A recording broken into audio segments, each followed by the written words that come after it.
নির্বাচনের সাথে সংস্কারের কোনো বৈরিতা নাই এবং সংস্কার এবং নির্বাচন একসাথে চলতে পারে। বাংলাদেশে মেনে নেওয়া হবে না।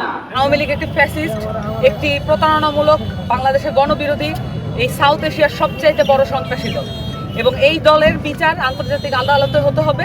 এই আন্তর্জাতিক আদালতে বিচার হওয়ার পরবর্তীতেও বাংলাদেশের মাটিতে এই আওয়ামী লীগের বিচার না হওয়া পর্যন্ত বাংলাদেশে যেই রাজনৈতিক যে সুষ্ঠু হচ্ছে, এখানে নির্বাচনের সাথে সংস্কারের কোনো বৈরিতা নাই এবং সংস্কার এবং নির্বাচন একসাথে চলতে পারে এবং এটাই হওয়া উচিত। কারণ সংস্কার হচ্ছে আমাদের দেশের এই যে গণঅভ্যুত্থান সংগঠিত হয়েছে, ছাত্র জনতার অভ্যুত্থানের একমাত্র ম্যান্ডেট হচ্ছে সংস্কার এবং তারা বলেছে যে সংস্কারটা করবে বলেই এই অন্তর্বর্তীকালীন সরকারকে দায়িত্ব দেওয়া হয়েছে এবং সেই সাথে আমরা দেখতে পাচ্ছি অনেকেই নমনীয় হয়ে গেছে এবং আমরা এটা বুঝতে পারি আওয়ামী লীগের অনেক বড় দল এবং তাদের তৃণমূলের নেতাকর্মীদেরকে দলে টানার জন্য এবং তৃণমূল থেকে সেই সাপোর্ট পাওয়ার জন্য বিভিন্ন জায়গা থেকে, বিভিন্ন জেলা এবং উপজেলা তৃণমূলের জায়গা থেকে আওয়ামী লীগের সাথে এক ধরনের নেগোসিয়েশন করা হচ্ছে।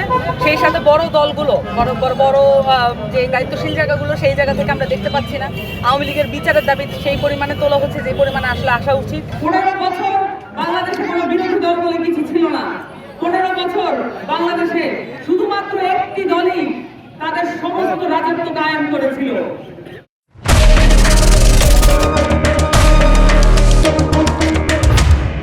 এই আওয়ামী লীগকে বাংলাদেশ থেকে বিতাড়িত করেছে এই ক্রেডিট কার্ড, এই ক্রেডিট বাংলাদেশের ছাত্র জনতা, বাংলাদেশের শ্রমিক মজুরের। কিন্তু আমরা দেখতে পাচ্ছি এই অভ্যুত্থানের ক্রেডিট নিয়ে নেওয়ার জন্য কিছু পক্ষ এখন নিজেদেরকে গুছিয়ে নিয়েছে। গত 15 বছর যাদেরকে খুঁজে পাওয়া যায়নি, গত 15 বছর যাদেরকে বিরোধিতার জন্য খুঁজে পাওয়া যায়নি, তাদেরকে ভোট কেন্দ্রে খুঁজে পাওয়া গেছে।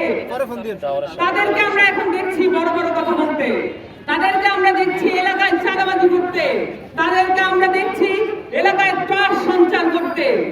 কিন্তু এই বাংলাদেশের ছাত্র জনতা ঘোষণা দিয়ে দিতে চায় যে বাংলাদেশে এসব ত্রাস সঞ্চার মেনে নেওয়া হবে না। বাংলাদেশে এই ছাত্র জনতা বারবার নিজেদের অর্জন ভুলণ্ঠিত হতে দেখেছে। 90-এর গণঅভ্যুত্থানে বাংলাদেশের মানুষ রক্ত দিয়েছিল, কিন্তু এই 90-এর গণঅভ্যুত্থান কারা ভুলটুল করেছে, কারা গণায়স্ত করেছে, কারা বাংলাদেশের মানুষের সাথে প্রতারণা করেছে, সেটা আমরা ভুলে যাই নাই। ত্রিদলীয় যে রূপরেখা